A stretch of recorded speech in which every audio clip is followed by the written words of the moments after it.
नमस्कार। जय तंत्र मंत्र केंद्र में मैं आप सबका हार्दिक स्वागत एवं अभिनंदन करता हूं।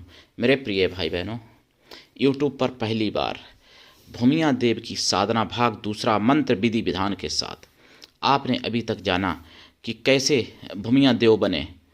अब आप इसमें दूसरे भाग में जानेंगे भूमिया देव की साधना कैसे करें और मंत्र क्या जपें, कितने प्रकार के मंत्र हैं। इसके लिए आपको हमारा वीडियो अंत तक देखना पड़ेगा। यदि आपने हमारा चैनल अभी तक सब्सक्राइब नहीं किया है तो लाल वाली बटन दबाओ और घंटी बजा दो। कोई शुल्क एवं चार्ज नहीं कटेगा। आप हमारे वीडियो को फेसबुक पर, व्हाट्सएप पर, ट्विटर अकाउंट के माध्यम से और इंस्टाग्राम पर अधिक से अधिक शेयर करें। लाइक और कमेंट करना भी आपका धर्म है। दुनिया में जिसका कोई नहीं मैं उसका हूँ। यदि आपको अपनों ने धोखा दिया है अथवा आपको परायों ने धोखा दिया है तो आप एक बार मुझे अवश्य आजमाएं। हमारा मोबाइल नंबर है 9305 63 71 73। हमसे बात करने का टाइम भारतीय टाइम के अनुसार दिन में दोपहर 12 बजे से 2 बजे के बीच का है। यदि आप सच्चा पवित्र निस्वार्थ दिव्य प्रेम पाना चाहते हैं अथवा सच्चा पवित्र निस्वार्थ दिव्य प्रेम देना चाहते हैं तो आपका स्थान मेरे लिए मेरे प्राणों से भी करोड़ों गुना ऊपर है। मैं राष्ट्रीय अध्यक्ष कृष्णा दल एवं महामंडलेश्वर आप सबसे निवेदन करता हूं, यदि आप मानवतावादी हैं अथवा आप सनातनी हैं तो मुझसे जरूर जुड़ें। यदि आप में योग्यता हुई तो मैं आपको पदाधिकारी भी बनाऊंगा अपने संगठन कृष्णा दल में। ये कृष्णा दल हमारा आपका सबका एक परिवार है। आप देश विदेश में विश्व के किसी भी कोने में रहते हैं, किसी भी जाति धर्म से हैं, कोई दिक्कत नहीं। आप हमारे दिए हुए ज्ञान से भरपूर लाभ उठा सकते हैं। मेरे प्रिय भाई बहनों, भूमिया देव की साधना भाग दूसरा मंत्र साधना बताने से पहले मैं कुछ आपको ज़रूरी बातें बताना चाहता हूँ। आपने सुना होगा शायद यासीन मलिक, जिसने कश्मीर में कश्मीरी पंडितों को मरवाया, भगाया और ना जाने कितने लाखों हिंदुओं का, 1-2 हज़ार नहीं, लाखों हिंदुओं को कत्लेआम करवाया, लाखों माता बहनों के साथ बलात्कार करवाया अपने मुसलमानों से उसने। फिर भी वो जिंदा है, उसको फांसी नहीं हुई। यदि कोई ऐसा हिंदू कर देता तो उसको तो फांसी तुरंत हो जाती, लेकिन अब 11 साल हो गए बीजेपी की सरकार आए हुए, फिर भी उसको फांसी नहीं हुई। ये बहुत बड़ी विडंबना है। अच्छा, दूसरी चीज़ मैं आपको बताना चाहता हूँ कि असम में, अरे भाई हम तो हमेशा कहते हैं, हम लोग मतलब सभी लोग कहते हैं कि ये किनका घर है, मियाँ भाइयों का घर है, ये दुकान मियाँ भाई की दुकान है, या मियाँ भाई मतलब मियाँ का तो सम्मानपूर्वक नाम होता है मतलब। तो असम में के मुख्यमंत्री ने मियाँ बोल दिया तो उस पर हाय है तौबा मचाने लगे विपक्षी लोग। समझिए कितना गजब का ड्रामा हो रहा है भारत में हमारे। यानी मियाँ भाई को बता रहे हैं कि मियाँ गाली होती है। बताइए, मियाँ भाई को मतलब मैंने बहुत जगह ये मुहावरे सुने कि मियाँ बीवी राजी तो क्या करेगा काजी, या मियाँ भाई, या बहुत बड़े आप मियाँ हो। और हमारे ननिहाल में तो 2 भाई थे, उनका नाम था, एक का नाम बड़े मियाँ था, एक का नाम छोटे मियाँ था। उनका कोई दूसरा नाम नहीं था, उनका नाम था बड़े मियाँ और छोटे मियाँ मुसलमानों में, मेरे ननिहाल में। तो मैं उनको भली बात जानता था, मतलब हमारे नाना के जो कहो कि मित्र ही बहुत करीबी थे, बड़े मियाँ भी और छोटे मियाँ भी। लेकिन अब तो मियाँ गाली हो गई। अब कुछ लोग कहते हैं कि मुसलमानों को आपने मुसलमान क्यों बोल दिया, कुछ लोग कहते हैं कि मियाँ को मियाँ क्यों बोल दिया। तो बताओ फिर क्या बोला जाए भाई मुसलमानों को? ये समझ में नहीं आ रहा है कि क्या बोला जाए क्या ना बोला जाए मुसलमानों को, क्योंकि मियाँ बोल दो तो गाली, मुसलमान बोल दो तो गाली, फिर क्या बोलें भाई, मुझे समझ में नहीं आ रहा है। अच्छा, ये दो तो घटनाएं चलो ठीक है, मतलब जैसी भी है, आप इनके बारे में समझिए, विचार करिए और अपना विचार कमेंट में आपको बताना चाहिए। अब मैं आपसे कहता हूं कि जैसे आप लोग जागोगे तो बच जाओगे, नहीं जागोगे तो नहीं बच पाओगे। और आप ये मत सोचो कि हम मतलब सरकार बचा लेगी। नागपुर महाराष्ट्र, नागपुर में सरकार तो डबल इंजन की है ना, हाँ पता कर लेना, डबल इंजन की सरकार है नागपुर में अभी। लेकिन नागपुर में एक हर्ष पांडे उर्फ गुड्डू, जो विश्व हिंदू परिषद के नेता थे और वो नशा मुक्ति के अभियान में शामिल रहते थे, नशा मुक्ति का अभियान चलाते थे, नशा के विरुद्ध में हमेशा बोलते थे वो। इसी के कारण जिहादियों ने उनको मार डाला, मतलब मुसलमानों ने उनको मार डाला। सरेआम दिन दोपहर उनकी मतलब हत्या कर दी गई, दिन दोपहर। और पुलिस लाइन में, ऐसा नहीं कि यानी पुलिस लाइन जहाँ, वहाँ पे हत्या कर दी गई उनकी। और करने वाले जिहादी, हालांकि उन्होंने पहले तहरीर भी दी थी, लेकिन पुलिस वालों ने, शासन प्रशासन ने ध्यान नहीं दिया। सरकार डबल इंजन की थी, लेकिन ध्यान नहीं दिया। अगर ध्यान दिए होते तो आज वो गुड्डू पांडे, हर्ष पांडे की हत्या नहीं हो जाती। और हत्या हो जाने के बाद भी कुछ ऐसे पुलिस वालों के चहेते मुसलमान हैं जिनका नाम भी पुलिस वालों ने नहीं लिखा, और उस केस को कमज़ोर बनाने की कोशिश की जा रही है। ये मैंने सुदर्शन चैनल पर सुना है, और 30 जनवरी 2026 में सुना है सुदर्शन चैनल पर। 5 लोगों को नाम लिखे, 2 लोगों को बचा दिया पुलिस वालों ने, उनके नाम भी नहीं लिखे, परिवार वालों के कहने पर भी नाम नहीं लिखे, और वो फरार। अब आप समझिए डबल इंजन की सरकार ने वहाँ क्या कर लिया। आपको जागना पड़ेगा, तब आप बच पाओगे।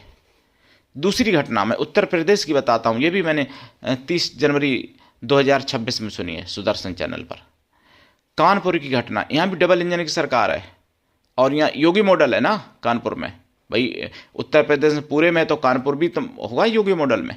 लेकिन क्या हुआ, कानपुर में एक रोहित नाम के व्यक्ति लखनऊ चारबाग गए थे, उनसे कुछ मुसलमानों की मुलाकात होती है ट्रेन पे, उनके साथ मारपीट होती है, उनका ज़बरदस्ती धर्म परिवर्तन कराया जाता है। छात्र थे वो, उनका धर्म परिवर्तन ज़बरदस्ती कराया जाता है मारपीट करके। वो सदमे में जी रहे थे बेचारे। जब पुलिस प्रशासन ने उनकी भी नहीं सुनी पूर्ण रूप से, और उनको मतलब भी नज़रअंदाज किया गया, तो रोहित बेचारे ने आत्महत्या कर ली कानपुर में। ये कानपुर की घटना है। आत्महत्या करने से पहले उन्होंने अपना एक वीडियो भी जारी किया था, जिसमें ये सब बताया गया। मेरे प्रिय भाई बहनों, ये गति है हिंदुओं की। क्यों गति है कि हिंदू एकजुट नहीं हो पा रहे, हिंदू जाग नहीं पा रहे, हिंदू का ही विरोध करने को तैयार हो जाते हैं। और जब मुसलमान आता है तो चाहे फिर माँ बहन बेटी के साथ बलात्कार ही क्यों ना करे, वो सब सहन कर लेते हैं हंसते हंसते। ये गति हिंदुओं की है, ये बुद्धि हिंदुओं की भ्रष्ट हो चुकी है, ये हिंदुओं की नियति बन चुकी है। तो इससे बाहर आना पड़ेगा, तब आप बच पाओगे। नहीं तो फिर भाई दुनिया में हिंदू समाप्त हो गया, किसी दिन तुम्हारे घर में भी हिंदू समाप्त हो जाएगा, मतलब तुम भी समाप्त हो जाओगे। तो इसलिए अगर आप चाहते हो कि तुम्हारे घर में हिंदू समाप्त ना हो, मतलब आप सुरक्षित बने रहो, आपकी माँ बहन बेटी पत्नी सुरक्षित बनी रहे, उनका चरित्र, तो फिर आप जागिए और एकजुट रहिए। वरना तो फिर वही होगा जो बांग्लादेश में हो रहा है, जो पश्चिम बंगाल में हो रहा है, जो केरला में हुआ, जो कश्मीर में हुआ, और जो हमारे रोहित जैसे चले गए, ऐसे या तो चले जाओगे या फिर मुसलमान बन जाओगे, मुसलमान बन के जियोगे। मुसलमान बनना मरने से भी ज़्यादा खराब है। इसीलिए हमारे गुरुओं को, यानी हमारे सिख गुरुओं के बेटे जिन्होंने मुसलमान मजहब नहीं अपनाया और उन्होंने मरना स्वीकार किया, बच्चे थे, छोटे छोटे बच्चे जो थे, उन्होंने भी इस्लाम को स्वीकार नहीं किया और मरना स्वीकार कर लिया। दीवार में जिंदा चिनवा दिया गया था उनको, लेकिन फिर भी उन्होंने इस्लाम स्वीकार नहीं किया। आजकल आप 1 बोरी 2 बोरी चावल पर हिंदू धर्म छोड़ देते हो। शर्म करो, धिक्कार है आपको, बेशर्म है लोगों, शर्म करो थोड़ा। मेरे प्रिय भाई बहनों, मैं जो बोलता हूँ स्पष्ट और प्रमाण के साथ बोलता हूँ। मैं जो बोलता हूँ उसको प्रमाण देने की क्षमता रखता हूँ, बिना प्रमाण के कुछ नहीं कहता मैं। क्योंकि कलयुग है ना, कलयुग में सत्य को प्रमाण देने की जरूरत पड़ती है और झूठ बिना प्रमाण के ही मान्य हो जाता है। ये कलयुग का प्रभाव है। मेरे प्रिय भाई बहनों, अब मैं आपको भूमिया देव की साधना के बारे में बताऊंगा। देखिए, भूमिया देव के बारे में आपने जाना था उस भाग में, पहले भाग में, कि कैसे ये आ रहे थे और कैसे इनकी मतलब वीरगति को ये प्राप्त हुए। सिर कटने के बाद भी 18 लाख मुसलमानों को जिन्होंने काट डाला था बिना सिर के, सिर अपना घर पे ही माता को सौंप गए थे काट के। ये कलयुग की घटना है, सत्य घटना है। ऐसा नहीं कि भी बहुत लंबी बात हो गई, बहुत लंबा समय हो गया तो दबा दिया गया होगा या झूठ हो गई या कोई, ऐसा नहीं है, 100% सत्य है, इतिहास है। इन्हें कहा था मेरे प्रिय भाई बहनों, इनकी साधना आप अगर कैसे करें, देखिए अगर जिनको पूरी जानकारी चाहिए तो मेरा पिछला वाला भाग देख लेना, भूमिया देव के बारे में भाग 1 भी देख लेना आपको चाहिए, जो कि आपको इनके बारे में आप समझ सको, इनके बारे में पूरी जानकारी हो सके। और कार्य तो ये इतना करते हैं कि इनके आगे करोड़ों जिंद फेल हो जाते हैं, करोड़ों जिंद भी नहीं कर सकते, बैताल भी वो कार्य नहीं कर सकते जो भूमिया देव कर देते हैं। भूमिया सरकार, भूमिया बाबा का नाम कहीं कहीं भूमिया बाबा कहा जाता है, कहीं भूमिया सरकार इनको कहा जाता है, कहीं भूमिया देव कहा जाता है।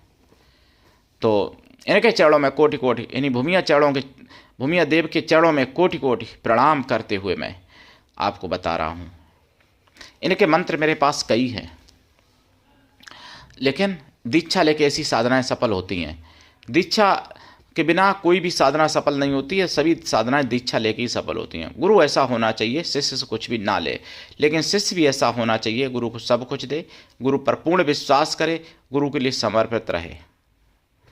गुरु की कृपा छप्पर फाड़ होनी चाहिए, तभी ऐसी साधनाएं होती हैं। गुरु से अपना पाप पुण्य भला बुरा सुख दुख सब कुछ बताने की क्षमता आप में हो, सब बता सको अपने गुरु को, ऐसा गुरु ही कल्याण आपका कर सकता है। ना कि टीवी पर देख के किसी को गुरु बना लिया, मान लिया और उनसे बात भी आप कभी नहीं कर सकते फ़ोन पे, तो ऐसा गुरु क्या कल्याण करेगा आपका, वो तो फिर अब हम क्या जाने इसके बारे में। आप जान सको तो जान लो। मेरे प्रिय भाई बहनों, भूमिया देव के साधना में क्या करना है, आपको शुद्ध शाकाहारी रहना है। पहली बात तो लाइफ टाइम के लिए, अगर आप मांसाहारी हैं तो शाकाहारी बन जाइए। फिर साधना काल में ब्रह्मचर्य व्रत, 1 टाइम भोजन, भूमि शयन परम आवश्यक है। साधना काल में आसन आपका लाल रहेगा, काला भी चल सकता है या लाल आसन। दिशा उत्तर या पूरब या फिर दक्षिण विजय प्राप्ति के लिए, इन 3 दिशाओं में कोई भी साधन। दक्षिण अगर रखें तो आसन काला रखें, कोई दिक्कत नहीं। अगर लाल रखते हैं आसन तो पूरब या उत्तर रखें, कोई दिक्कत नहीं। इस साधना को माताएं बहनें भाई सभी कर सकते हैं, कोई भी कर सकता है इस साधना को। कई एक मंत्र हैं इस साधना में, आपको घी का दीपक जलाना पड़ेगा। अगर दक्षिण दिशा में है तो सरसों के तेल का दीपक जलाइएगा, और पूरब या उत्तर में तो घी का दीपक जलाना पड़ेगा। माला रुद्राक्ष या लाल हकीक या लाल चंदन या काला हकीक। और जाप मतलब जो करेंगे रात में करेंगे, दिन में भी कर सकते हैं, लेकिन रात्रिकालीन साधना ज़्यादा अच्छी है। इनकी साधना से पहले आपको गुरु मंत्र, गणेश मंत्र तो करना ही पड़ेगा। नवाड़ मंत्र चामुंडा मैया का जो है नवाड़ मंत्र, वो भी करना पड़ेगा जाप। चामुंडा मैया का मंत्र अगर आप सिद्ध कर लेते हो, ताकि बाद में अगर इनकी साधना करते हो तो बहुत जल्दी सिद्ध हो जाएगी। चामुंडा मैया का जाप सिद्ध जो नवाड़ मंत्र है, ओम ऐं ह्रीं क्लीं चामुंडा बिच्चे, ये मंत्र कर लें। ये 37 लाख मंत्र करना पड़ता है तब सिद्ध होता है। और अगर आप बड़ा वाला करना चाहते हैं, जो वाला ओम ऐं ह्रीं क्लीं चामुंडा बिच्चे, ओम ग्लौं हुं क्लीं जूं सा ज्वला ज्वला जुल जुल प्रजुल प्रजुल ऐं ह्रीं क्लीं चामुंडा बिच्चे जुल हंग संग लंग छंग फट स्वाहा, इसको अगर आप करते हैं तो 12 लाख बार करना से सिद्ध हो जाता है।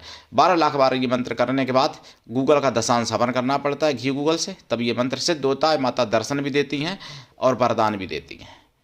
अगर माता सिद्ध हो गई तो भूमिया देव तो खैर सिद्ध हो ही जाएंगे, लेकिन अगर बड़ा 12 नहीं कर पाते हैं 12 लाख वाला, तो 37 लाख कर लेना चाहिए। अगर वो भी नहीं कर पाते हैं तो 1.25 लाख तो कर ही लेना चाहिए छोटा वाला मंत्र, 37 नहीं कर पाते तो तब भूमिया देव की साधना करें, बहुत ही जल्दी सिद्ध होगी, अतिशीघ्र सिद्ध होगी। और इनकी साधना जो करेंगे उसका दशांश हवन भी करना पड़ेगा। दशांश हवन का दशांश तर्पण करें, तर्पण का दशांश मार्जन करें, मार्जन का दशांश पवित्र ब्राह्मणों को भोजन करा दें या फिर पवित्र साधुओं को भोजन करा दें। साधु किसी भी जाति वर्ग के हों, लेकिन मन से तन से पवित्रों एवं शुद्ध शाकाहारी हों। ब्राह्मण भी मन से तन से पवित्रों एवं शुद्ध शाकाहारी हों। अगर ऐसा संभव नहीं है तो ब्राह्मण यानी स्त्रियां, सुहागिनी स्त्रियां, सौभाग्यवती जो मन से तन से पवित्र हों एवं पतिव्रता हों, ऐसी स्त्रियों को भी भोजन करा सकते हैं। वो भी संभव नहीं है तो उतनी कन्याओं को भोजन करा दें। कन्या या स्त्रियां किसी भी जाति वर्ग की हो सकती हैं, लेकिन वो मन से तन से पवित्र हों एवं शुद्ध शाकाहारी हों। अगर वो भी संभव नहीं है तो उतनी गौ माताओं को भोजन करा दें। गौ माताएँ भी अगर नहीं मिलें तो उतने बैलों को भोजन करा दें। जरूर कृपा होगी भूमिया देव महाराज की। और इनकी साधना कायदा में मंगलवार से शुरू करें या सोमवार से शुरू करें, सफलता 100% मिलती है। ये भूमिया देव एक अवतार थे भगवान के, जिनकी आज भूमिया देव के नाम से पूजा होती है, जो अपना सिर काटने के बाद और जीवित बने रहे। स्वयं अपने हाथों से सिर काटा जिन्होंने अपना, और जीवित बने रहे, और सिर काटने के बाद अपना फिर इन्होंने 18 लाख मुगलिया सुगरों को काट डाला था। जो अलाउद्दीन खिलजी की सेना के लोग थे, सेना के उनके सैनिक लोगों को काट डाला था। 18 लाख लोगों को 22 लाख में से पूरे काट डालते, खिलजी को भी काट डालते, लेकिन वो तो पैरों से गिर के गिड़गिड़ा के माफ़ी मांगने लगा था, क्षमा मांगने लगा था, शरण में आ गया था, नहीं तो वो भी कट जाता। ये भूमिया सरकार, मैं भूमिया सरकार से, भूमिया देव से, भूमिया भगवान से मैं प्रार्थना करता हूँ उनके चरणों में कि हे प्रभु, मुझे भी ऐसी क्षमता प्रदान करो जो मैं सनातन धर्म की रक्षा कर सकूं। मैं सनातन के लिए कार्य कर रहा हूं। हमारा और आपका उद्देश्य एक है, बस समय अलग अलग है। हम इस समय हैं, आप उस समय हुए, आप मेरे लिए भगवान हैं, मैं आपके चरणों का सेवक हूं। ऐसा मैं भूमिया देव से निवेदन करता हूं, उनके चरणों में प्रार्थना करता हूं। मेरे प्रिय भाई बहनों, भूमिया देव का मंत्र देखिए, ओम भूम भूमिया देवाय हुम फट। और मंत्र है, ये तो वैदिक मंत्र मान लो हो गया। अब दूसरा मंत्र, साबर मंत्र, ओम सेहल देव, ओम सेहल देव सब कष्ट मिटाओ, सेहल देव की महिमा भारी, मूड़ काट माँ के ढिंग रखे आए, तब मुगलों को काट भगाए, तब मुगलों को मार भगाए। मेरी रक्षा ऐसे करना जैसे रक्षा करती माता। भूमिया देव तुम शक्ति भक्ति के दाता, मेरे सारे कष्ट मिटाओ, मुझको अपने चरण लगाओ। पूरा मंत्र मैं नहीं बोलूँगा, आगे और है मंत्र इसमें, पूरा इसलिए नहीं बोलूँगा कोई दुरुपयोग ना करे इस मंत्र का। और भी कई मंत्र है मेरे पास, साबर मंत्र है ये तो जो मैंने पूरा नहीं बोला। और इसमें दुहाई किसकी दी जाएगी, किसकी आन दी जाएगी, वो सब दीक्षा लेने पे ही बताऊँगा। तो ऐसे भूमिया देव हैं, इनकी और भी कई मंत्र है मेरे पास। तो आप साधना करिए और लाभ उठाइए। सनातन धर्म की आवाज़ इसलिए जन जन तक पहुंचाइए। आप सबका चैनल है, अकेले हमारा नहीं है, इसलिए आप इसको आगे बढ़ाइए, जागते रहिए और दूसरों को जगाइए। आज के लिए इतना ही, धन्यवाद। जय श्री राम, हर हर महादेव। जय भूमिया सरकार की, जय भूमिया महाराज की, जय भूमिया देव की। वंदे मातरम, जय सनातन, जय हिंदू राष्ट्र।